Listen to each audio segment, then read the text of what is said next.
अस्सलाम वालेकुम फ्रेंड्स। आज की इस वीडियो में हम REDD+ को पढ़ते हैं। CSS 2018 के पेपर में क्वेश्चन आया था, right a short note on REDD+। REDD+ stands for Reducing Emissions from Deforestation and Forest Degradation in Developing Countries.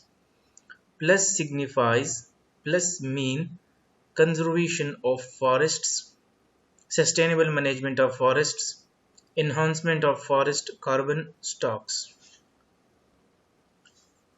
Conference of parties, conventions, protocols, treaties, binding and non-binding, ये environmental law के terms हैं। इसको एक separate video में cover करने की कोशिश करूंगा। Background of REDD+। The 11th Conference of the Parties COP11 जो 2005 में कनाडा के शहर मॉन्ट्रियल में मुनक्किद हुआ। इस कॉन्फ्रेंस ने RED यानी रिड्यूसिंग एमिशंस फ्रॉम डिफॉरेस्टेशन को इंट्रोड्यूस किया।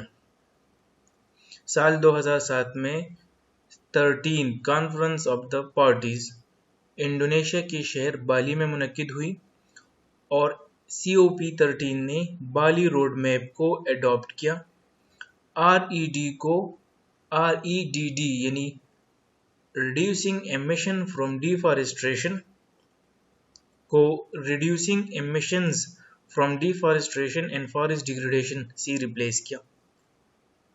2009 में डेनमार्क के शहर कोपेनहेगन में 15 कॉन्फ्रेंस ऑफ द पार्टीज मुनक्किद हुई और इस कॉन्फ्रेंस में REDD के साथ REDD+ ऐड किया, जिसकी मानी है forest conservation, sustainable management of forest, enhancement of forest carbon stocks. साल 2010 में मेक्सिको के शहर कैनकून में 16 कॉन्फ्रेंस ऑफ द पार्टीज मुनक्किद हुई, जिन्होंने decision on REDD+ and provides a framework for parties.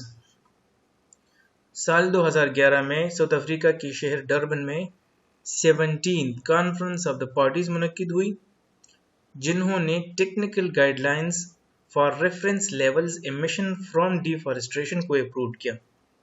साल 2012 में कतर के शहर दोहा में 18 कॉन्फ्रेंस ऑफ द पार्टीज मुनक्किद हुई, जिन्होंने finance and technical decisions regarding REDD+ को अप्रूव किया। डिफिनीशन क्या है?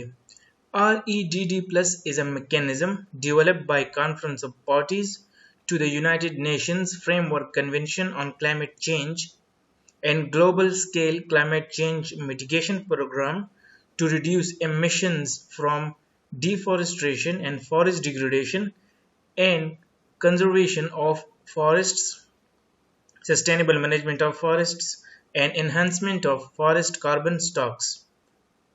REDD+ creating financial values for carbon stored in forests.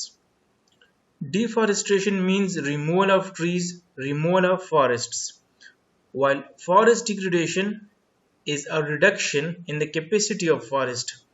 In other words, forest degradation is damage to the forest's area. Objectives of REDD+. इसके 5 objectives है। पहला, reducing emissions from deforestation. दूसरा, reducing emissions from forest degradation. तीसरा, conservation of forests. चौथा, sustainable management of forests. And the fifth one is enhancement of forest carbon stocks. REDD+ की 3 phases है। Phase 1 है preparedness या readiness. Countries develop a national REDD+ strategy, design policies through inclusive stakeholder consultation and potentially begin activities. Phase 2 है implementation or execution. Countries implement national policies and measures to reduce emissions, which could involve capacity building, technology development, and result-based activities. Phase 3 है result-based. Countries are compensated only for reducing emissions and enhancing carbon stocks relative to agreed reference levels. Result-based actions should be fully measured, reported and verified. इस figure में how does REDD plus work to reduce greenhouse gases? अगर आप देख लें तो x axis पर हमारे पास time है, y एक्सिस पर emissions of कार्बन डाइऑक्साइड है। हमने एक रेफरेंस पॉइंट ले लिया है, ये हमारे पास रेफरेंस पॉइंट है, रेफरेंस पीरियड है। अगर REDD प्लस न होता, emissions when deforestation and degradation of forest not controlled, तो हमारे पास जो emission है ये इस तरह डॉटेड फॉर्म में एक लाइन में जा जाती, यानी यहां से लेकर यहां तक इस तरह सीधा चली जाती। और जब से हमने REDD प्लस को अप्लाई किया है, यानी emissions when a deforestation and forest degradation is controlled, तो ये हमारे पास emission डिक्रीज हुई है। अगर ये REDD न होता तो ये emission इस तरह स्ट्रेट लाइन में चली जाती। REDD के आने से ये इस तरह रिड्यूस हो गई है।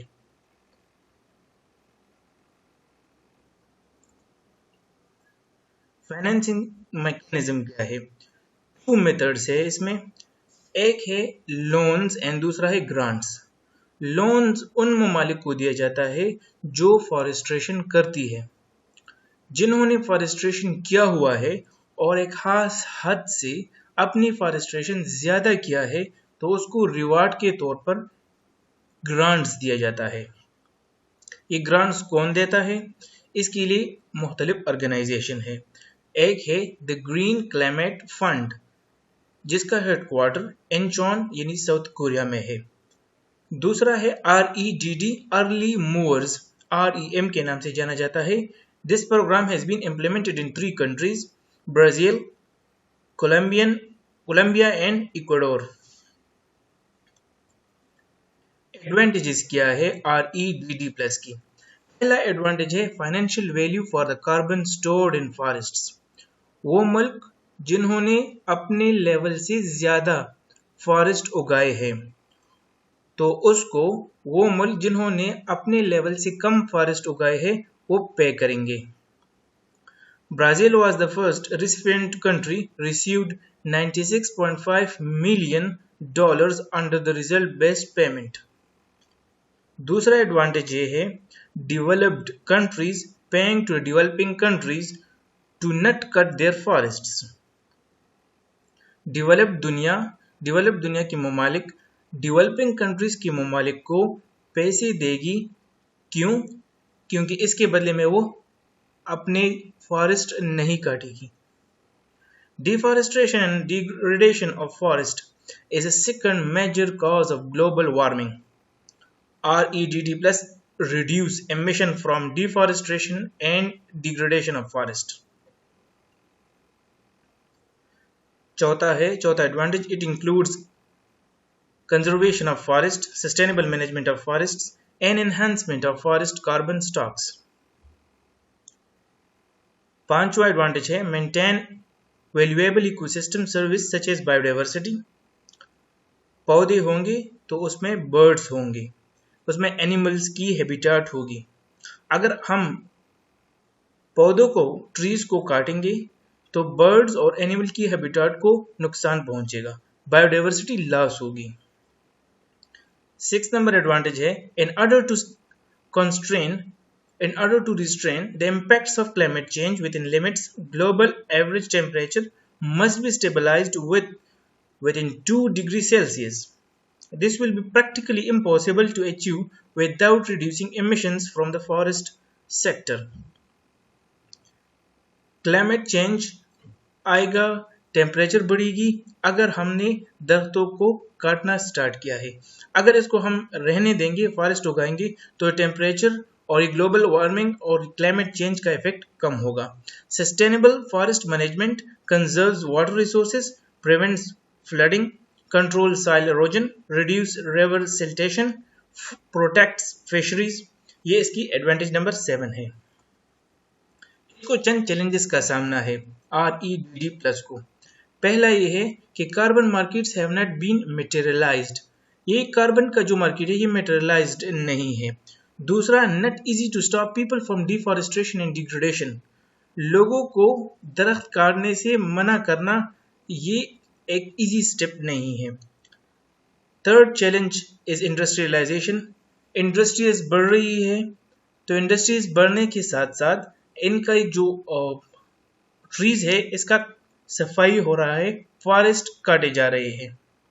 राइज इन पॉपुलेशन, पॉपुलेशन में इंक्रीज की वजह से फॉरेस्ट की जो एरिया है जिसमें जो ट्रीज है उसकी कटाई हो रही है। Natural hazards like fire, earthquake, जंगलात में आग लग जाती है जिससे बहुत से पौधों को नुकसान पहुंचता है। इसी तरह ज़लज़ले में भी। International funding commitments for REDD have been much lower than expected। वो अमाउंट, वो फाइनेंस, वो रिवार्ड्स जो इनके लिए रखे गए हैं वो एक्सपेक्टेशन से काफी कम है। 7 number challenges, REDD plus implementation cost is high and benefits for local communities from REDD plus project is minimal। इसकी इम्प्लीमेंटेशन पर कॉस्ट ज्यादा आता है और इसकी जो बेनिफिट है वो मिनिमल है। Number 8 challenges, challenge with carbon measurement and establishing reference level. इसकी जो रेफरेंस लेवल है वो आपने देखे होंगे UNFCCC USB विड्रॉ कर गया है और इसका कोई जो रेफरेंस लेवल है उसका अभी तक तयन सही तरीके से नहीं किया गया है। Okay guys, if you have any question you have write in the comment section, I will answer you. Thank you. Allah Hafiz.